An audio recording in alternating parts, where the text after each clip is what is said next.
The views expressed on the Nova Society are those of the panelists and guests and do not necessarily reflect the views or opinions of the Phoenix Research Institute or any institution which any panel member is associated. I'd like to welcome everyone back to the Nova Society. I'm your host, Dr. Brooklyn Ann Weldon, and I'm here with the panel, my panel, Dr. Scott Gershwer and Dr. Mark Bounce.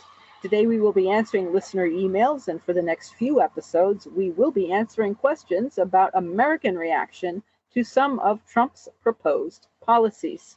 We have a question from Cindy, who lives in Milwaukee, Wisconsin. And Cindy asks, it's being reported that the Israeli-U.S. humanitarian efforts in southern Gaza have turned into chaos. The U.S. head of the organization, Jake Wood, has resigned, saying that he cannot abandon humanity and the restrictions they are working under make providing this much-needed support. Is this planned to break the Palestinian people? And how do you think this will resonate with pro-Palestinians in the U.S.? That's an excellent question, Cindy. Scott, I'm looking at you. Expert. I have some thoughts myself. I was listening to a lot of this morning, more on the humanitarian side for what happens when people have been starved. And then, of course, food is brought in. People are going to rush for food to try to feed their children and themselves. And then, of course, the excuse that was given is that people are afraid Hamas is going to come in and steal the food, so they had to fire gunshots into the air, and a lot of people were turned away. There was too little food brought in because they were afraid Hamas was going to steal, and of course the situation was very chaotic because, people are starving and parents are desperate to feed their children. Dying from starvation is a terrible way to die, as your body consumes itself and you start to hallucinate and stagger. This is not pleasant. People, if not enough food aid is delivered at a time, and people are also feeling that not enough is coming, they will try to get what they can. So the situation there is absolutely dire, and now I guess Israel wants to take over 75% of Gaza and put the Palestinians into a quarter of the land. I mean, from a humanitarian perspective, this to me it's genocide. I really don't understand what is happening and why this is being permitted to continue. So, Scott. Brooke, you're a scholar. Can you define genocide for me? Because I keep hearing genocide being used here. That is the term of wiping out an entire people. So I would say the entire people who are in this particular area. I mean, to have a complete genocide of the Palestinian people would be wiping out every single person who says I'm a Palestinian because I was born in Palestine, so I am Palestinian, and murdering them, just the same as the genocide of the Jewish people by the Nazi state would have required eliminating, German Jews, Polish Jews, Russian Jews. I mean, everybody, everywhere around the world, which Hitler was certainly working on. Everybody. So this is a genocide of the people in that local area. So again, the GEN part of genocide is the same root as genetics, right? Correct. And what we're trying to do here is we're trying to explain that, rooting out the whole, as they the Egyptians put it when they wanted to destroy all the Hebrews in their midst, destroying, Nazis trying to eliminate every Jew in the world, beginning with Europe. The line in Schindler's List where he says in a few months, the entire history of Jews in Europe will be nothing more than a rumor. This is genocides. This is war, and war is horrible and ugly. The tools that are being used are the tools of war. They're not the tools of genocide. Israel, no doubt, has the tools of genocide. If it wanted to commit genocide, it could. I don't think it is, and I don't want to defend what they're doing because they're fighting a really ugly war in a really ugly way, but I don't think that it's genocide. And again, I will say, if they wanted it to be genocide, I don't think that there's anything stopping them at this point. Like, I don't think that the Trump administration has the same sort of humanitarian outlook as the Biden administration had. And the Biden administration, really lost Palestinian and pro-Palestinian Americans and so on, which helped Trump be elected. But I think that they were foolish in doing that and allowing that, because I don't think that Trump would spend a second thinking about the entire immolation of the entire strip of Gaza. But let's just take something that happened recently, okay? On May 13th, the Israelis struck what they said was a command and control post that was by Hamas that was based in a hospital.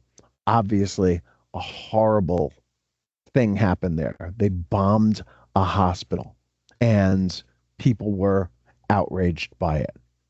Today, just a few hours ago, they released the news that airstrike killed Mohammed Sinwar, who is Hamas's leader now in Gaza. He's the brother of the former Hamas leader Yahya Sinwar, who was killed last October. So Hamas is using hospitals, schools to hold their meetings. They're cowering in tunnels underneath the people who are being slaughtered by the IDF. The IDF does carry out big strikes capable of killing hundreds of people in order to eliminate Hamas leadership, which they have done. Mohammed Deif, Ismail Haniyeh, Yahya Sinwar, Mohammed Sinwar, the leaders of Hamas are being eliminated, which is their goal.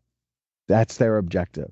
I don't think that they necessarily want to kill anybody but these leaders, but if they happen to be in the way, they're going to take out the leaders and anybody who's near them.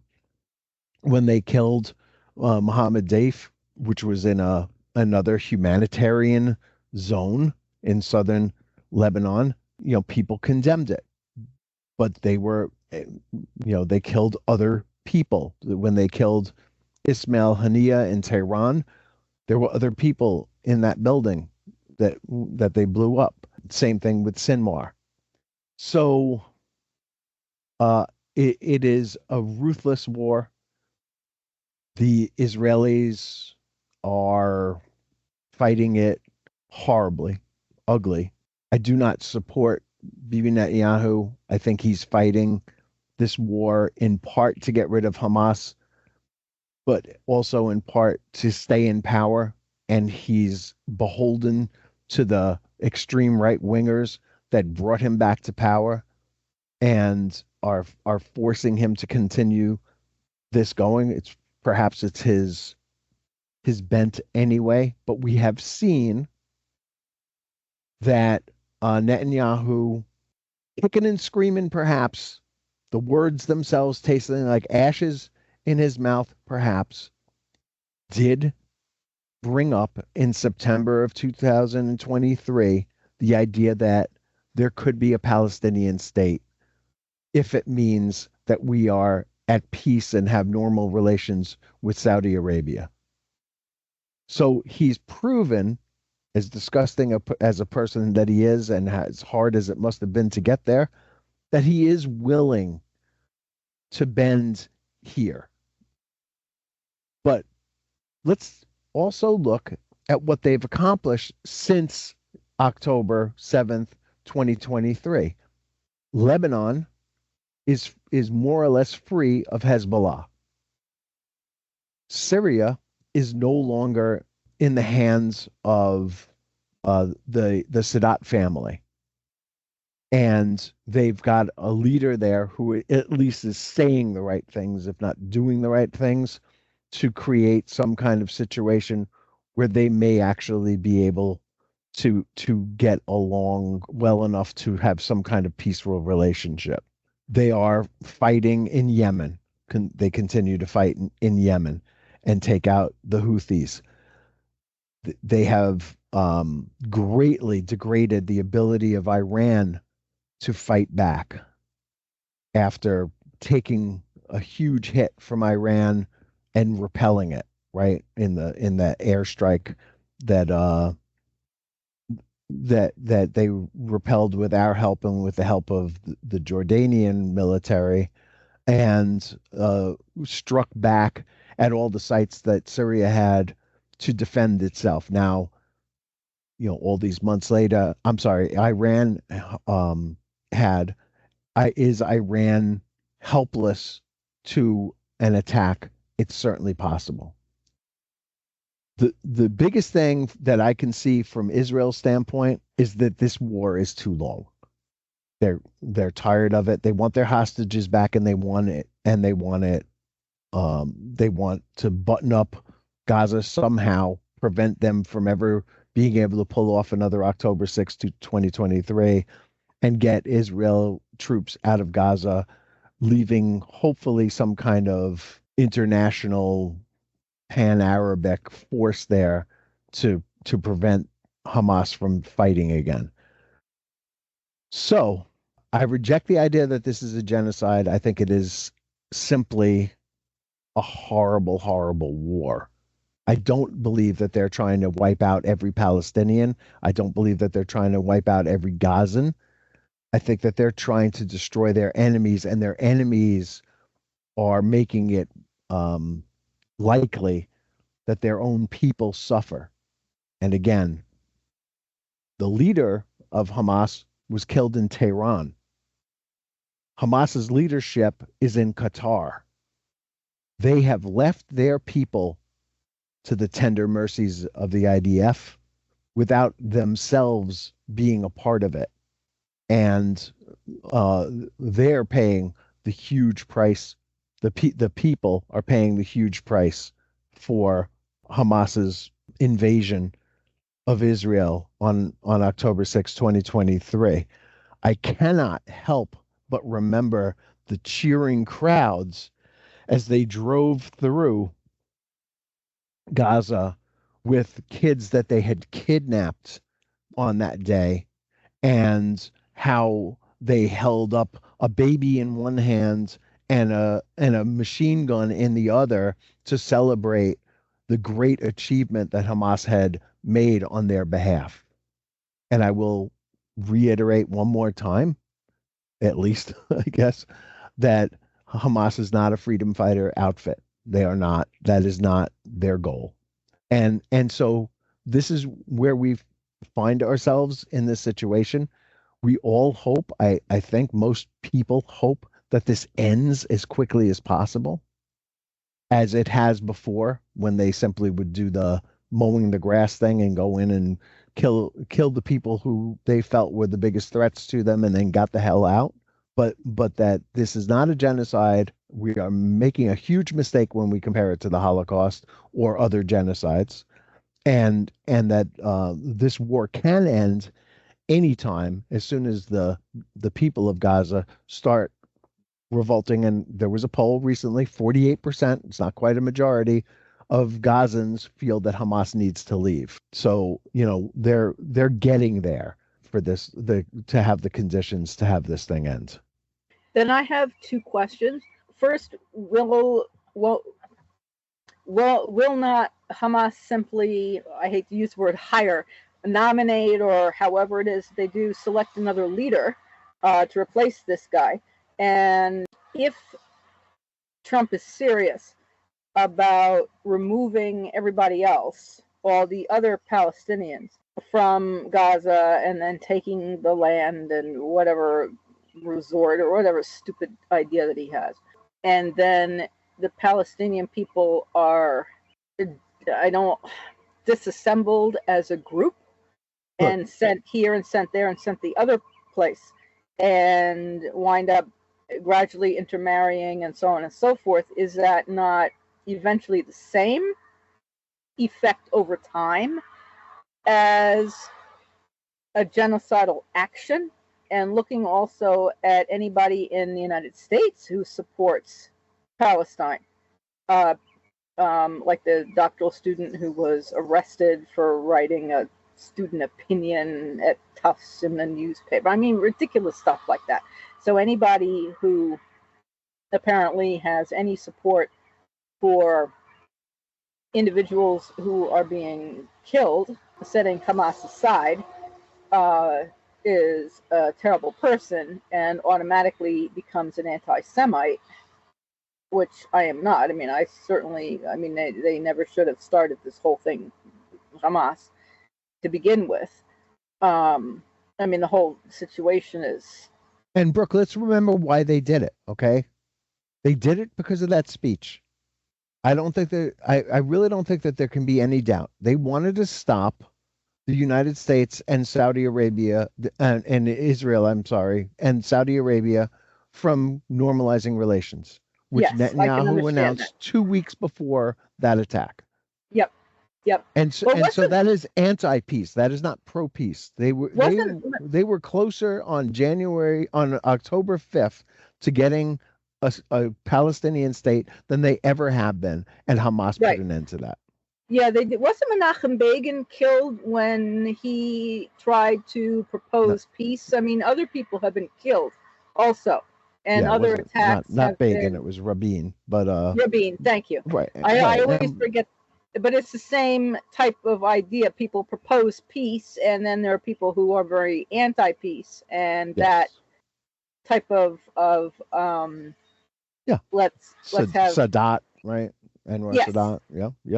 It happens. So, but look, you brought up. Could we dispense with one thing? You brought up Trump, right, and his idea, which really should be thought of as comical. I mean, it is idiotic to the extreme. So let's just dismiss that. You also brought up the idea of genocide by intermarriage. I think the idea that if you spread these people out, that they'll marry. I mean, Mark and I are both products of or participants in intermarriage in that way. My wife is an Italian Catholic. Mark's wife is Jewish. We are assimilated people. I am not. I was talking to a Jewish woman who didn't know I was Jewish, and she said, "Oh, you're Jewish. Is your wife Jewish?" And I said, "No." And I just threw it in there. I said, "I'm just like dear old dad marrying a non-Jew." And immediately when she heard that, she was like, "Oh, you're not Jewish," And I have the right to be Jewish if I want to be.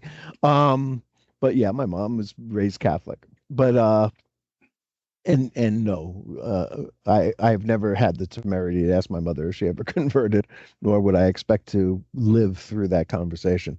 But part of this is important. Yeah, will Hamas continue to nominate new leaders? Yes, absolutely. Look, you think about the American Revolution. If the British had somehow managed to take out George Washington, who was next? There was somebody, but were they as good as George Washington? Probably not. And that's how you fight a war of attrition. You take out the best people, and you hope eventually they get so bad, they're so back in the depth chart that that they're effective. They're really ineffective at fighting. And I think that's what a war of attrition is. Mark, you've been awful silent. Well, I've been listening intently to this whole thing, and I'm actually going to go back. This is from Cindy from Milwaukee, the land of beer, which is very good. So part of the question, as I'm reading here, Jake Wood did resign. And if you read his statement, he resigned because he said, listen, he goes, you've put so many restrictions upon me. I can't deliver humanitarian aid humanely. And therefore, I'm stepping away. And I think that says a lot. It says a lot about, Mr. Wood's character, but it also says an awful lot about the restrictions that are being placed. When we start talking about genocide, and actually, Scott, we have a colleague who talked about genocide when it came to war and when it came to the idea of like intermarriage and things like Rachel McGinnis, who is currently, I believe, up at RIT.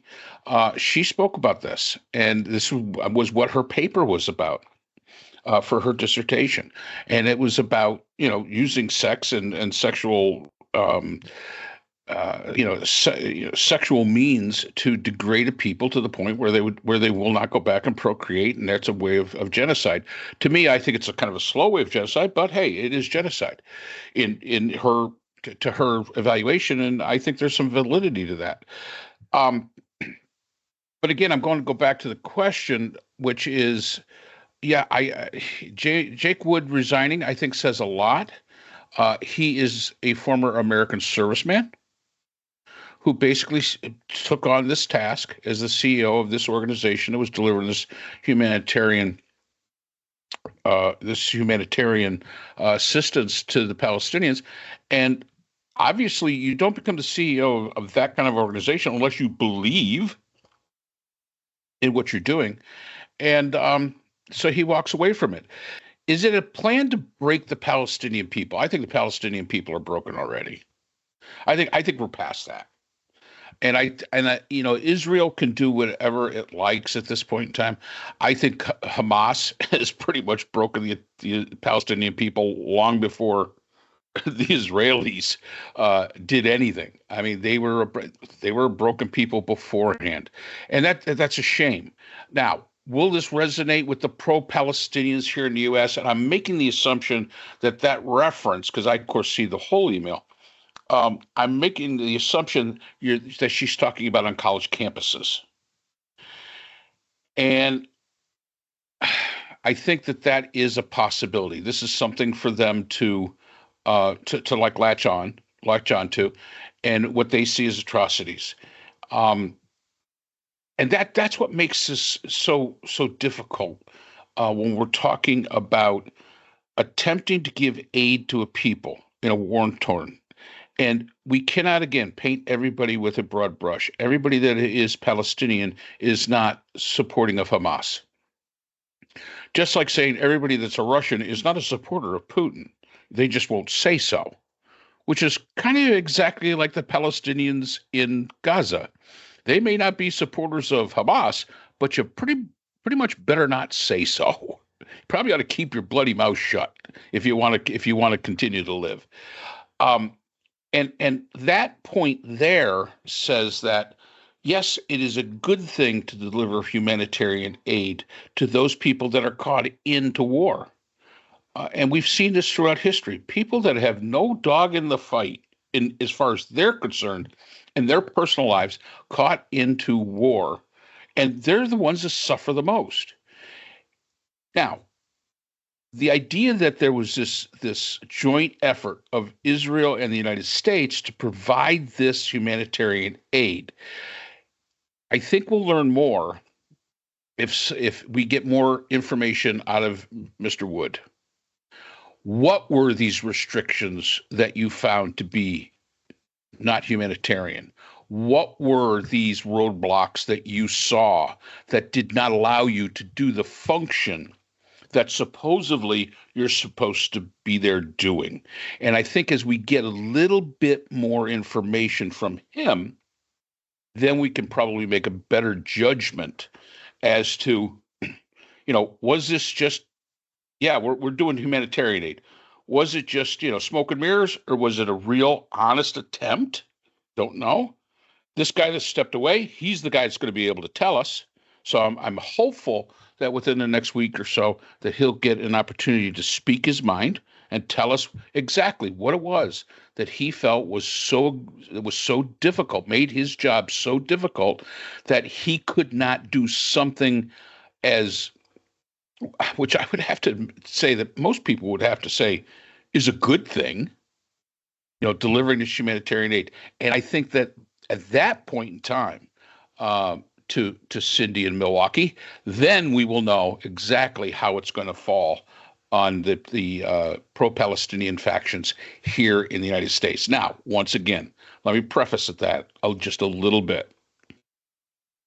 Those that are pro-Palestinian and don't care about facts are going to say that this is an atrocity. Those that are pro-Palestinian and do care about facts, this may push them over the edge to where they're going to say, hey, yeah, this was wrong. And then again, all right, that they probably should, do their protests. I have no issue with that whatsoever, because there are two sides to this. And I think we got to separate Hamas from the Palestinian peoples as a whole.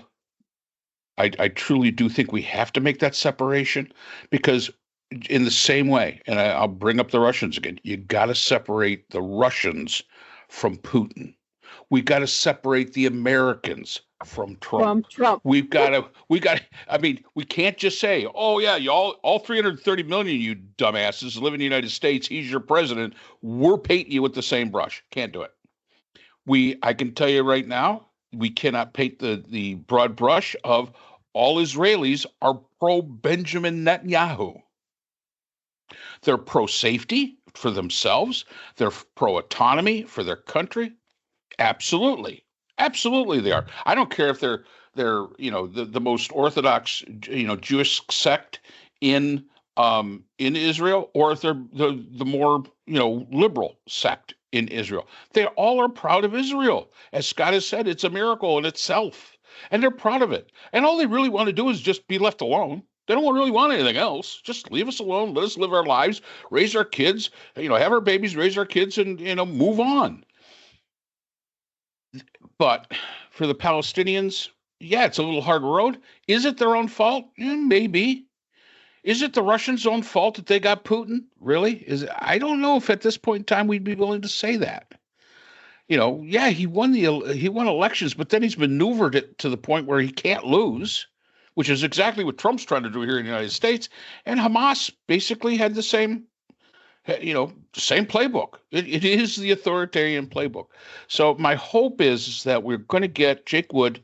He was the CEO of this organization. Hopefully we will hear more from him, and he will be able to give us a little bit more light as to what's going on and what he saw the reason for him resigning his post was. And I think we'll know more then.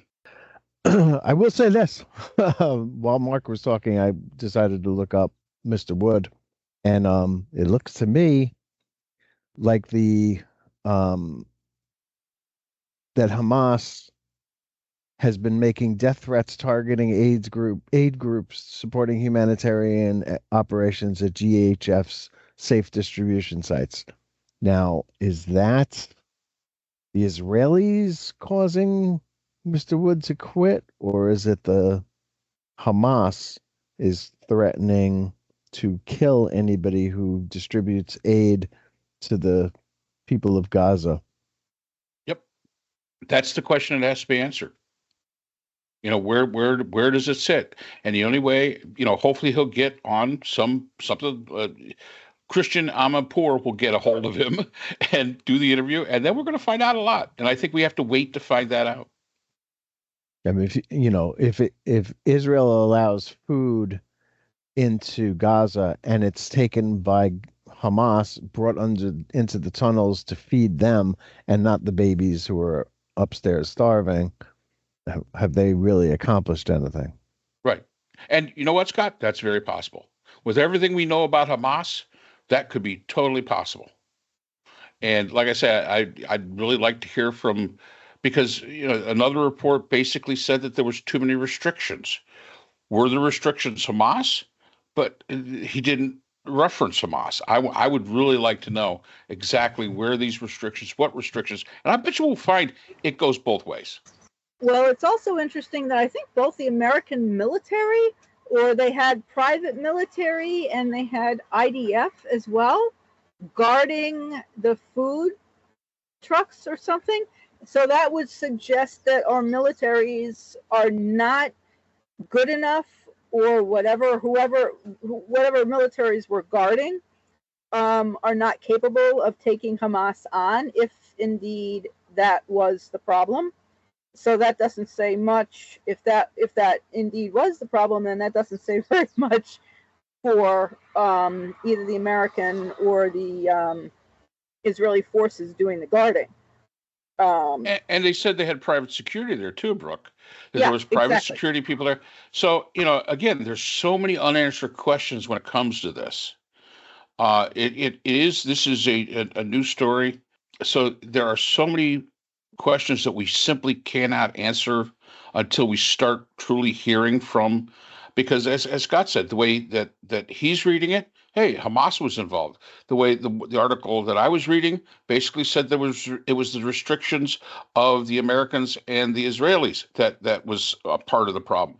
Now, the way you're describing it, we're talking about military and we're talking about private security groups being involved into this. So there's, this is so much more complex than just, hey, you're hungry, here, have some food, because you've got everybody else has their own interest. Hamas has theirs, the Americans, the Israelis, everybody has their own interests. And so I hopefully sometime we'll get more information, and hopefully we can revisit this sometime in the future and really get a better handle on what's going on. That would be my comment to it. Scott, you look pensive. Anything that you wanted to Scott always add? looks pensive when I'm talking. Pensive. No. I just thought that was a good way to end it. Yep. Okay, so Cindy, thank you for your question. I do hope that we answered your question. I'm not sure if we did. Well, yeah. I think Mark more or less covered the campuses, right?